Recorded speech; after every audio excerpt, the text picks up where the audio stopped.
ফ্রান্সের ছোট এক শহরে জন্ম নেওয়া এক ছেলের চোখে ছিল বড় এক স্বপ্ন। একদিন সে হবে বিশ্বের সেরা ফুটবলার। 1998 সালে 20 ডিসেম্বর জন্ম নিল কিলিয়ান এমবাপ্পে। ছোটবেলায় থেকেই ফুটবলের প্রেমে ডুবেছিলেন তিনি। তার বাবা ছিলেন ফুটবল কোচ, যিনি ছোটবেলা থেকেই ছেলেকে শিখিয়েছিলেন শৃঙ্খলা, পরিশ্রম আর স্বপ্নের মূল। অন্য বাচ্চারা যখন খেলতো মজা করে, এমবাপ্পে তখন খেলতেন স্বপ্ন নিয়ে।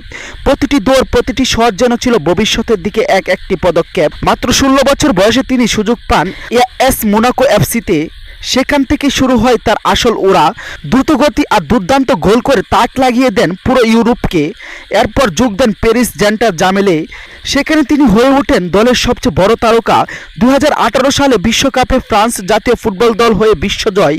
মাত্র 20 বছর বয়সে তিনি ছুঁয়ে ফেলেন স্বপ্নের ছোঁয়া।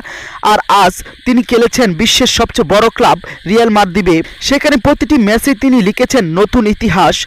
কিলিয়ান এমবাপ্পে শুধু একজন ফুটবলার নন, তিনি প্রমাণ করেন স্বপ্ন যদি বড় হয়, পরিশ্রম যদি সত্য হয়, তাহলে একদিন পুরো পৃথিবী তোমার নাম জানবে। এমবাপ্পের মতো যদি বিশ্বের বড় কিছু হতে চাও, তাহলে স্বপ্নটা দেখো অনেক বড়। সম্মানিত ভিউয়ার্স, আমাদের চ্যানেলটি সাবস্ক্রাইব করে পাশেই থাকুন। ধন্যবাদ সবাইকে।